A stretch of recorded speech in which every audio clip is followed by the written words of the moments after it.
नमस्कार, welcome to सररास्को।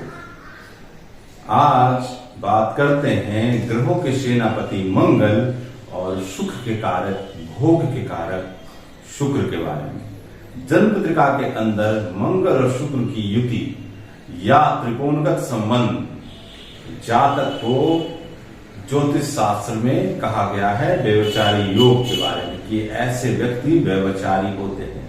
क्या वास्तव में ये योग व्यभिचारी बनाता है?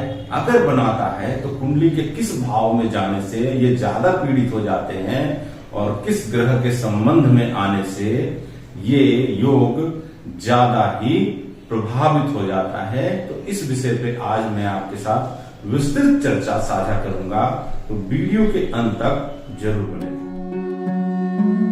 आते हैं अपने विषय पे। जैसा कि मैंने बताया कि जन्म कुंडली के अंदर मंगल और शुक्र की युति शास्त्रों में व्यभिचारी योग के नाम से प्रसिद्ध है। तो क्या वास्तव में ये योग काम करती है? आइए समझते हैं कि ये योग जो है वो किस तरह से काम करती है। देखिए, जन्म पत्रिका में जब भी आप योग देखें तो उस योग को आप जरूर डिग्री वाइज देखें, क्योंकि डिग्री से ग्रह कितने कंजंक्शन में है। किसी भी कंजंक्शन को जो आप देख रहे हैं तो आप ये देखिए कि कितने नवांश की दूरी हो रही है उस कंजंक्शन में। अगर दोनों सेम नवांश में है, मतलब 3-20 डिग्री के अंदर ही दोनों हैं, तो वो युति ज्यादा प्रभावशाली हो जाएगी। और उससे अगर दूसरे नवांश की दूरी पे है, मतलब 640 डिग्री की अंतराल में है, तो वो युति पहले नवांश से दूसरे नवांश में थोड़ा प्रभावपूर्ण कम हो जाएगा। इसी तरह आप डिग्री वाइज किसी भी युति को जरूर देखें। दूसरा ये देखें कि ग्रहों में मंगल ज्यादा बली है या शुक्र ज्यादा बली है। किसी भी युति को देखने से पहले आपको ये भी देखना होगा कि इस युति जो बन रहा है आपके चार्ट में, इस युति में कौन सा ग्रह ज्यादा दिग्बली है और किसे दिशा का बल प्राप्त है, कोई षड्बल में कौन बली है, ये आपको जरूर देखना चाहिए। तीसरा पॉइंट क्या देखना चाहिए आपको कि आपके लग्न में अगर मंगल और शुक्र की युति किसी भी भाव में पड़ रही है तो आपके लग्न में मंगल योग कारक है या शुक्र योग कारक है। मतलब अगर मिसाल के तौर पे कहें कि कर्क लग्न के अंदर मंगल और शुक्र की युति बनेगी तो केंद्र और त्रिकोण दोनों का संबंध बनेगा। तो ये तो ऐसे ही आपस में एक युति बना के राजयोग कारक कर देंगे। तो इस तरह से आपको लगा के देखना होगा, जैसे क्योंकि शुक्र जो है कर्क लग्न के अंदर चतुर्थेश और एकादश होते हैं और मंगल दशमेश और पंचमेश होते हैं। अब कर्क लग्न के अंदर ये कहीं भी युति बनेगी तो केंद्र और त्रिकोण का संबंध होगा। तो केंद्र और त्रिकोण के संबंध होने के कारण ये युति जो है वो अच्छा फल देगी। निश्चित तौर पे इनका एक राशि जो है वो त्रिषणाय भाव में पड़ता है शुक्र का, फिर भी ये दशमेश के साथ होने से ये शुभ हो जाएंगे और त्रिकोण के स्वामी होने के साथ से युति बनाने से ये शुभ हो जाएंगे। तो जब भी किसी युति को आप देखें तो आपको ये जरूर देखना है, जैसे कुंभ लग्न की कुंडली में मंगल और शुक्र की युति हो जाए तो कुंभ लग्न में मंगल दशमेश होते हैं, शुक्र चतुर्थेश होते हैं, साथ ही साथ शुक्र यहाँ पे नवमेश भी होते हैं। तो यहाँ पे केंद्र और त्रिकोण का संबंध बनेगा। तो केंद्र और त्रिकोण के स्वामी अगर एक साथ बैठे हैं, युति संबंध बनाए हुए हैं, तो ये तो प्रबल राजयोग है, सोचने की बात ही नहीं। अब विषय पे आते हैं कि मंगल और शुक्र की युति देखते वक्त, किसी भी ग्रह की युति देखते वक्त आपको उनके कारतत्वों पे विचार जरूर करना होगा। मिसाल के तौर पर अगर मंगल को देख रहे हैं आप, तो मंगल किस चीज का कारक है? मंगल ऊर्जा का कारक है, मंगल पराक्रम का कारक है, मंगल वीरता का कारक है, मंगल क्रोध का भी कारक है, उन्माद का भी कारक है। और शुक्र के साथ उसकी युति होगी तो शुक्र क्या है? धन है। शुक्र क्या है? पैसा है। शुक्र क्या है? भोग है। शुक्र क्या है? पत्नी है। ठीक है, तो इसके साथ जब युति हो रही है तो कारतत्व की युति भी मिलाए, तब जाके आपको एक सटीक फलादेश मिलेगा। अब इस केस में क्या होगा? आप देखिए, कालपुरुष के प्रथम भाव में इनकी राशि मिली है, प्रथम भाव के स्वामी होते हैं, और शुक्र सप्तम और द्वितीय भाव के स्वामी होते हैं। मंगल यहाँ पे प्रथम भाव और अष्टम भाव के स्वामी होते हैं। अब जब कभी भी ये दोनों की युति बनेगी तो ये चारों घर एक्टिवेट हो जाएगा। ये चारों घर कालपुरुष के हिसाब से एक्टिवेट हो जाएगा। तो ये घर क्या है? आपके स्वयं के व्यक्तित्व का है। ये घर क्या है? आपके अपोजिट लोगों का है। तो जब भी ये दोनों की युति बनेगी तो आप समझ सकते हैं शुक्र क्या है, भोग का कारक, मंगल क्या है, पराक्रम का कारक, वीरता का कारक, है ना। तो जब भी ये दोनों का कंजंक्शन बनेगा तो ऐसे व्यक्ति को आप देखेंगे कि ऐसे व्यक्ति बहुत ही मेटेरियलिस्टिक स्वभाव के होते हैं, ठीक है। जिंदगी के उत्तरार्ध में बहुत ही मेटेरियलिस्टिक होते हैं, इन्हें अच्छी चीजों को पहनना, अच्छे कपड़े पहनना, ब्रांडेड चीज यूज करना ये ज्यादा पसंद होता है।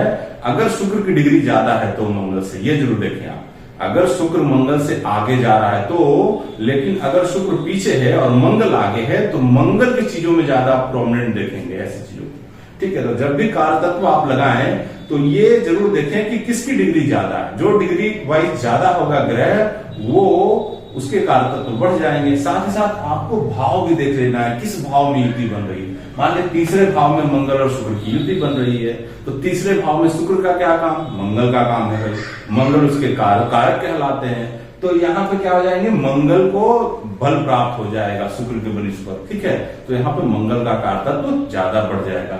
अब यही बात करें चौथे भाव को, तो चौथे भाव के ये कारक हो जाते हैं शुक्र, तो यहाँ पे शुक्र प्रोमिनेंट अवस्था में हो जाएंगे। इस युति को देखते वक्त आपको सब कुछ लगाना होगा। ज्योतिष में जब भी आप युति की बात करेंगे तो उनके कारतत्व, उनके सिग्निफिकेंस सारा कुछ लगा के आपको एक निश्चित फलादेश होगा। अब शास्त्रों ने इसे व्यभिचारी योग कहा है, क्यों ना कहे भाई। लगन का संबंध सप्तम के स्वामी से हो जाए तो व्यभिचारी योग तो होता है। ऐसे लोगों को, जिन लोगों के चार्ट में मंगल शुक्र की युति होती है, उन्हें अपोजिट जेंडर से अट्रैक्शन मिलता है, क्योंकि शुक्र आकर्षण का कारक है, शुक्र जो है वो भोग का कारक है। तो ऐसे लोगों की कुंडली में जो भी मंगल और शुक्र की युति मिलेगी तो ये बेचारे गाहे बगाहे खुद के झूठ मूठ के भी बदनाम हो जाते कई बार। लेकिन हाँ, मंगल और शुक्र की युति पे कहीं पे सी बृहस्पति की दृष्टि पड़ रही है, शुभ ग्रह से दृष्टि है, या रॉयल साइन में जाके बैठे हैं, सिंह राशि में जाके बैठे हैं, या फिर कर्क राशि में जाके बैठे हैं, शुभ ग्रह की राशि में जाके बैठे हैं, तो ये युति अच्छा फल देगी। जैसे आप देख सकते हैं के एन राव साहब की कुंडली में आप देखेंगे तुला लग्न की कुंडली है, लग्न में ही मंगल और शुक्र की युति बन रही है, ठीक है। फिर यहाँ आप देखें महात्मा गांधी जी की कुंडली में मंगल और शुक्र की युति लग्न में ही बन रही है। तो आपको इस युति से घबराने की कोई आवश्यकता नहीं। अगर केंद्र में बृहस्पति है, अगर केंद्र में बृहस्पति है, कहीं से मंगल और शुक्र पे दृष्टि जारी है बृहस्पति की, या लग्नेश को बृहस्पति देख रहे हैं, तो आपको ये भटकने नहीं देंगे। निश्चिंत रहें आप। ये युति कई बार ज्योतिषी को फेल कर जाती है। मतलब ज्योतिष समझ रहे हैं भाई कि जातक के पास चारित्रिक पतन होगा, पर ऐसा कुछ है ही नहीं, क्योंकि वो बृहस्पति को इग्नोर कर देते हैं। बृहस्पति को इग्नोर करना मतलब ज्योतिष को समझिए इग्नोर कर देना होता है। तो बृहस्पति का फलादेश भी आपको प्रत्येक युति में लगाना होगा, ठीक है। तो जैसे ही केंद्र में संबंध आएगा, मान लीजिए केंद्र में बृहस्पति किसी के यहाँ बैठे हैं, यहाँ बैठे हैं, त्रिकोण में संबंध है, लग्न को देखेंगे, मंगल और शुक्र को उनकी दृष्टि जारी है, तो वो जातक को भटकाव नहीं देंगे। तो किसी भी तरह से आपको ये जरूर देखना होगा कि अगर वो रिफ्लेक्टेड हो रहे हैं, राहु के साथ इनकी युति हो जाए, मंगल शुक्र और राहु, तो भाई क्या होगा, राहु क्या है, विस्तारवाद है, तो वो मेटेरियलिस्टिक चीजों में अपोजिट जेंडर में और ज्यादा विस्तारवाद कर देंगे। ये ब्लंडर हो जाएगा। राहु के साथ आ जाए मंगल और शुक्र की युति तो ये ज्यादा ब्लंडर है। सैटर्न आ जाएगा तो सैटर्न क्या है, विरक्ति का कारक है। शनि के साथ इसकी मित्रता है, शनि की मित्रता शुक्र के साथ है और मंगल के साथ तो इनकी भाई शत्रुता है, तो ये शुक्र को प्रभावित करेंगे, ठीक है। ये शुक्र को चाहेंगे कि अपनी ओर लाए, विरक्ति की ओर लाए। तो सैटर्न क्या, नीरसता है। तो मंगल शुक्र और शनि की स्थिति में भी आप ये देखेंगे धीरे धीरे जिंदगी के उत्तरार्ध में, मतलब जब जिंदगी थोड़ी जाएगी, लाइफ जाएगी, तो ये धीरे धीरे सही हो जाएंगे, ठीक। इस युति को आपको बुरे वे में नहीं लेना है। निश्चित तौर पे शास्त्रकार में इसे व्यभिचारी योग कहा है, ये कई बार लागू भी होता है, पर अगर शुभ ग्रह की राशि में है, शुभ ग्रह से दृष्ट है और केंद्र में बृहस्पति है, त्रिकोण में बृहस्पति है, तो ये आपको उतना बुरा प्रभाव नहीं देंगे। तो ज्योतिष के इसी सब नए नए सूत्रों को मैं लेके आपके साथ हाजिर होता रहूंगा। वीडियो पसंद आए हो तो चैनल को लाइक सब्सक्राइब करना ना भूलें और हमारे चैनल पे बने रहें।